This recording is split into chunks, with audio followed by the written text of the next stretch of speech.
Nessa segunda parte da aula, nós vamos estudar sobretudo o fator de estrutura.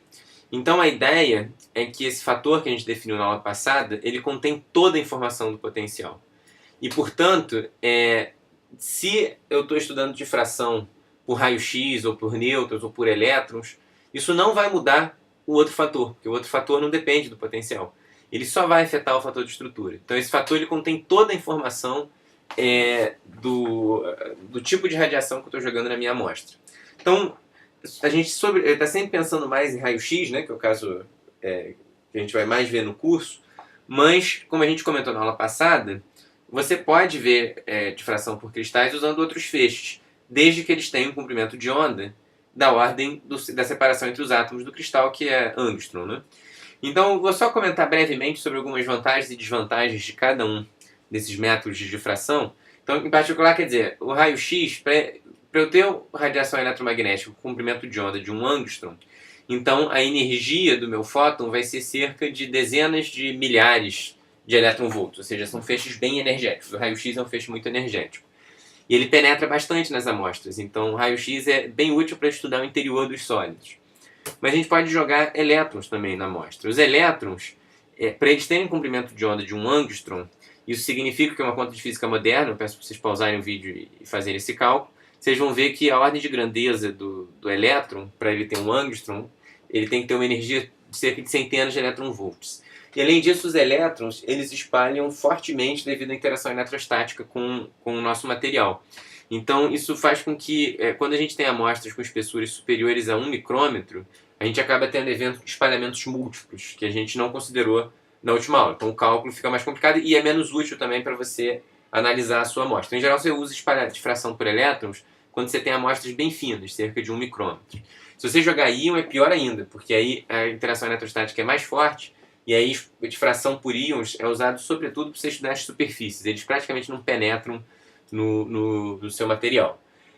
Além disso, claro, cada situação tem que ser analisada separadamente para ver se você pode descrever perturbativamente o seu problema, senão as expressões que a gente calculou na aula passada deixam de valer, você tem que fazer tratamentos mais gerais. Difração por nêutrons, o nêutron, para ele ter 1 angstrom, ele precisa ter uma energia de cerca de décimos de elétron-volts.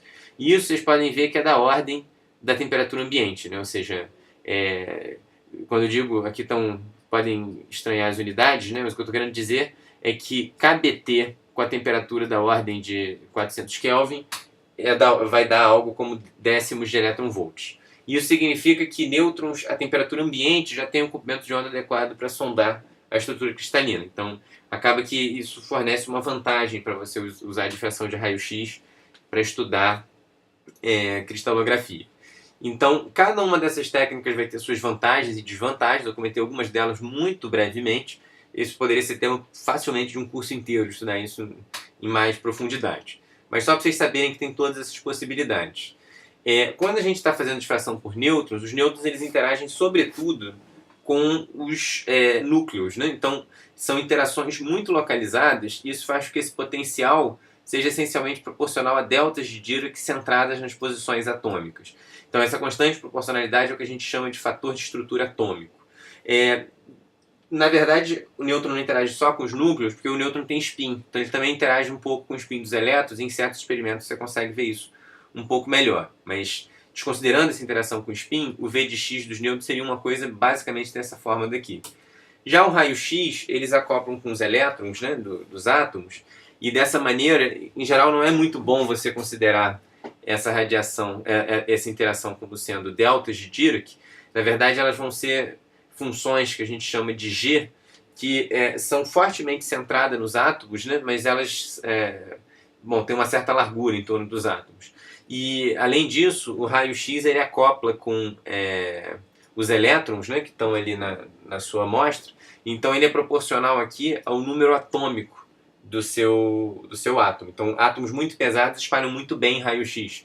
Por essa razão, quer dizer, se você estiver, por exemplo, estudando um cristal que tem hidrogênio, você está interessado em ver ali, em estudar em particular os hidrogênios, o hidrogênio é muito leve, ele espalha mal o raio-x. Aí, às vezes, é melhor você fazer o espalhamento por nêutrons. O espalhamento por nêutrons ele varia muito, dependendo do... Não é monotônico, ou seja, às vezes um átomo com um certo Z espalha bem nêutrons e o átomo com Z vizinho já não espalha bem. Então tem um monte de sutileza aí que a gente não vai entrar no curso, só para comentar com vocês que elas existem, mas aqui no curso a gente vai fazer a coisa mais simples. A gente vai estudar radiação de raio-x, a gente vai focar sempre em raio-x, e a gente vai supor que essas funções G são infinitamente estreitas, de maneira que elas sejam, na prática, deltas de Dirac.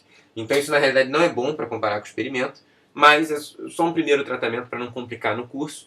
Se vocês quiserem fazer tratamentos mais precisos, é só você colocar, no lugar de deltas de Dirac que a gente vai botar, vocês colocam funções G que são mais apropriadas. Então tem uma série de livros especificamente sobre difração de raio-x que vocês podem usar e vão te fornecer mais detalhes nessa parte.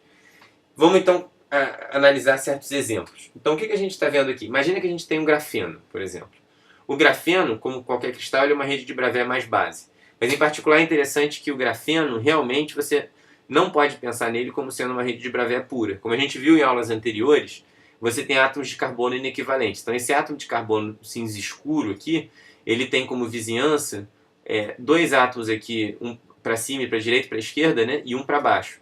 No entanto, se você pega o átomo cinza claro, ele não tem ninguém para baixo. Então eles são pontos inequivalentes do seu cristal. Então, para você descrever o grafeno, como a gente viu na aula passada, você precisa de usar o conceito de rede de Bravais mais base. Então, a ideia é que a célula unitária do grafeno ela não contém um único átomo. Ela contém dois átomos, um cinza escuro e um cinza claro. Tá? E agora, a ideia é, a rede de Bravais vai ser aqui, essa rede de Bravais subjacente vai ser uma rede triangular, que nem a gente viu lá. Conhecida a rede de Bravais, você já sabe quais são os pontos que vão ser marcados na tela de difração. Vão ser só certos pontos, que são os pontos para os quais K menos K' é o vetor da rede recíproca. Determinou isso, você já sabe os pontos que ficam acesos. Mas para você saber a intensidade relativa entre os pontos, é importante você calcular qual é o fator de estrutura. E para calcular o fator de estrutura, você vai ter que calcular essa integral daqui ao longo da célula unitária. Então, a gente vai fazer essa simplificação, né? A gente vai dizer que o potencial que espalha o raio-x é um potencial que é infinitamente estreito, ou seja, se o raio-x pegar exatamente ali no átomo, ele é espalhado, e se ele tiver em qualquer posição que não é exatamente o átomo, a gente vai dizer que é zero. Isso não é bom, mas é só um primeiro tratamento mais simples para a gente ganhar a intuição sobre o que está acontecendo. Então esse nosso potencial que a gente tem que fazer, que a gente tem que somar para todos os átomos, delta de x menos a posição do átomo, vezes esse fator de estrutura atômica aqui, que a gente definiu anteriormente. Então, quando a gente joga essa expressão aqui, a gente vê que o fator de estrutura corresponde a calcular essa integral daqui na célula unitária. Bom, a delta de Dirac é fácil de calcular a integral, né? Essencialmente ela é assassina de integral, ela vai matar a integral e vai sobrar a integral só nos pontos x igual a xj, tá? Então é isso que está aqui nessa linha de baixo.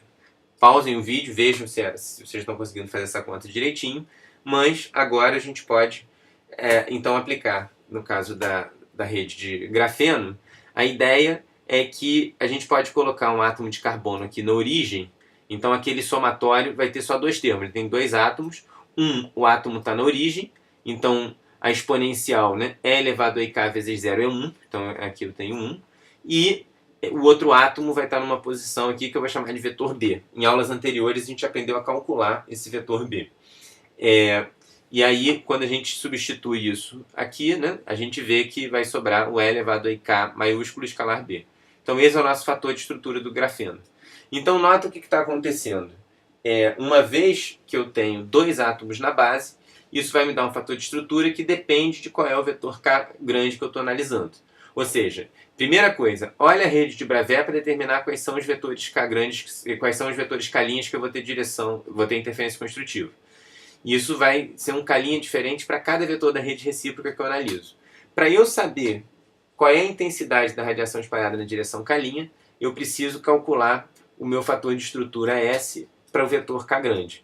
E aí vai ser exatamente essa expressão daqui. Então nota que vetores diferentes da rede recíproca vão ter intensidades diferentes. Vai depender aqui desse termo que a gente está calculando. Tá? Vou encerrar a segunda parte da aula aqui. Na próxima parte da aula nós vamos ver exemplos um pouco mais sofisticados.